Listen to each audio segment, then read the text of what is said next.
This channel does not promote any violent, harmful, or illegal activities. All content provided by this channel is meant for an education purpose only. এইসব দেখে যদি আমাদের আপনার মতো সাধারণ মানুষের মনে একটা প্রশ্ন ওঠে যে পুলিশ কি বাঘ চেনে না, তাহলে আমাদের দোষ দেওয়া যায়। বলুন তো, কে আসল আর কে নকল, এই দ্বন্দ্বটা শুধু তো ইডি, সিবিআই, পুলিশ এর মধ্যে সীমাবদ্ধ নেই। গোটা বাংলার মানুষই কিন্তু এখন এই দ্বন্দ্বে ভুগছে, আসল আর নকল।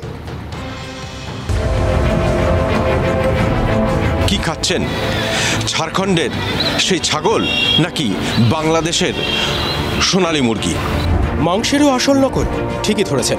অসাধু ব্যবসায়ীদের চক্করে মাংসের মান নিয়েও প্রশ্নচিহ্ন মালদায়।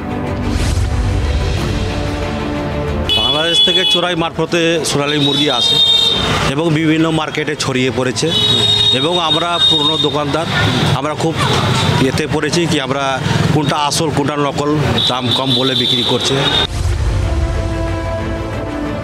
পাঠার মাংস আর ওই রাম ছাগল মুরগি, যেমন রাম ছাগল যেমন আসছে বিহার টিহার থেকে আসছে, এসে দিয়ে ঝাড়খণ্ড থেকে দেশি বলে চলিয়ে দিচ্ছে। ঝাড়খণ্ড থেকে কারা নিয়ে আসছে মাংস আলাদা? হ্যাঁ, মাংস আলাদা। কি নিয়ে আসছে? রাম ছাগল, তো ওইটা তো ওদের বেশি লাভ। কাতার বিশ্বকাপের মেনুতে ঠাঁই পেয়েছিল ব্ল্যাক বেঙ্গল গোটের হরেক রান্না, অথচ বাঙালির হাতছাড়া ব্ল্যাক বেঙ্গল গোটের সুস্বাদু মাংস। এমন অবস্থা খরচ করেও মিলছে না, পাতে পড়ছে ঝাড়খণ্ডের রাম ছাগলের মাংস। নড়ে চড়ে বসেছে চেম্বার অফ কমার্স। আমাদের রাজ্যের যে ছাগল আছে, মানে কালো ছাগল যেটাকে বলা হয়, কালো, সেইটাকে ব্যবহার করার, সেটাকে বিক্রি করার জন্য আমরা ব্যবসায়ীদের কাছে অনুরোধ রেখেছি। কারণ বাংলাদেশ থেকে মুরগি যদি বৈধ পথে আসে তাতে আমাদের কোনো আপত্তি নেই, যে অবৈধ পথে আসে সেটাকে সম্পূর্ণভাবে বন্ধ করা, এবং প্রশাসনের দরকার হলে প্রশাসনের হেল্প আমরা নেব। ব্যবসায়ীদের সচেতন করার জন্য রাস্তায় প্রশাসন। এবারে চাষিরা যারা ব্যাপারী তারা তো ওই শঙ্কর ছাগলটাই বেশি, মানে যেহেতু ওটার প্রোডাকশন কস্ট কম, ওটাকেই বেশি বিক্রি করে তারা লাভ করছে। অবৈধ মানুষ যদি পালন করে, চাষি যদি পালন করে, আমরা তাকে অ্যাওয়ারনেস করতে পারি। অবৈধ সেভাবে তো বলা যাবে না। মানুষ যে প্রতারিত হচ্ছে তার কি হবে?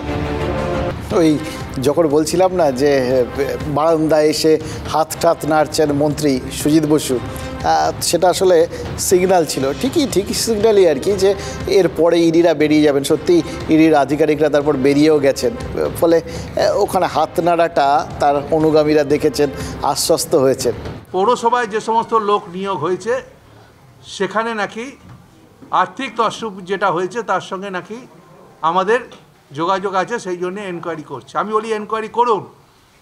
আমি আজকে সবার সামনে, প্রেসের সামনে দাঁড়িয়ে বলছি একটা কথা আপনারা মনে রাখবেন, যদি কোনো কর্মক্ষেত্রে, কাজের ক্ষেত্রে কেউ 1 পয়সা সুজিত বোসকে দিয়ে থাকেন, সুজিত বোস আজকেই রেজিগনেশন মুখ্যমন্ত্রীর কাছে পাঠিয়ে দেবে। তার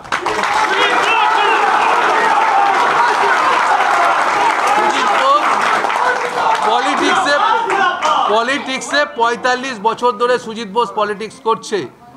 45 বছর রাজনীতিতে সুজিত বোস 10 বার ইলেক্টেড হয়েছে, 6 বার কাউন্সিলর, 4 বার সুজিত বোস বিধায়ক হয়েছে, এবং 1 বার পার্লামেন্ট সুজিত বোস লড়েছে। যারা আজকে কিনা বড় বড় কথা বলছেন, আমি শুনেছি 2-1টা জায়গায় যে শুভেন্দু অধিকারী, যিনি বিরোধী দলনেতা, তিনি গলা ফাটিয়ে অনেক চিৎকার করছেন। আমি শুভেন্দুকে আজকে এই জায়গা থেকে বলে দিতে চাই, ও নাকি বলেছে সবাইকার জামা কাপড় গুছিয়ে রাখুন, শীতের পোশাক, জেলে যেতে হবে। আমি বলি শীতের পোশাক আমি নিশ্চয়ই কালকে নেবো, কালকে গঙ্গাসাগরে যাচ্ছি 4 দিনের জন্যে, ঠান্ডা আছে, আমাকে নিয়ে যেতে হবে, কিন্তু তারপরে আমি তো ফিরছি। আমি বলে দিতে চাই, ওই বিরোধী নেতা সবাইকে চোর বলছো, নিজের আয়নায় নিজের মুখটা দেখুক। তোয়ালে পেঁচিয়ে টাকা নিয়েছে, তোয়ালে পেঁচিয়ে টাকা নিয়েছে, আগে ওইটা প্রমাণ করুন। কতদিন বিজেপি আপনাকে গার্ড করবে? আমি কাউকে বলিনি যে কেউ মারামারি করো, কেউ ইডির লোককে অসম্মান করো, কেউ সিআরপিএফকে ধাক্কা দাও, কাউকে বলিনি। আমরা বলেছি শান্ত সবাইকে থাকতে। আজকের দিনও বলছি সবাই শান্ত থাকবে, আমাদের আন্দোলন চলবে। ও যেটা আজকে করেছে শ্রীভূমিতে, কালকে মেদিনীপুরও সেটা হবে, এটা একটু ধৈর্য ধরুন, প্রমাণ দিয়ে দেব। আর ওদিকে যার হাত নাড়ায় ওই তার অনুগামীরা এসছিলেন, অর্থাৎ শেখ শাহজাহানের অনুগামীরা তার নির্দেশে তার অঙ্গুলি হেলনে এসছিলেন, তাকে তো আবার খুঁজে পাওয়া যাচ্ছে না। অনেক বাঘ চারপাশে, কিন্তু কে যে কীরকম বাঘ, কোনো বাঘের এলাকায় গিয়ে কেউ নিশ্চিন্তে চলে আসতে পারেন, কোনো এলাকায় গিয়ে আক্রান্ত হন। গোটা ব্যাপারটার মধ্যে এই বললাম না, আসল নকলের দ্বন্দ্ব চলে বেড়াচ্ছে গোটা রাজ্য জুড়ে। আর এ রাজ্যে তো শুধু দেখলেন বাঘ নয়, ছাগল মুরগির মধ্যেও কোনটা আসল কোনটা নকল সেটাও বোঝা যাচ্ছে না। আসল নকল চেনাটাই দুষ্কর হয়ে যাচ্ছে। কি দিনকাল পড়লো বলুন তো।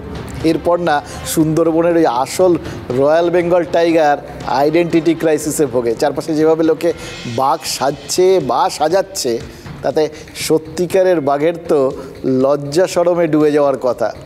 কে জানে ওই মই পিঠে হানা দেওয়া ব্যাঘ্রাচার্য তিনি যদি জঙ্গলে ফিরতে পারেন বা ফিরে যান, সেখানে গিয়ে যখন জাত ভাইদের সঙ্গে দেখা হবে, কি রিপোর্ট দেবেন বলুন তো তিনি এই জায়গাটাকে নিয়ে।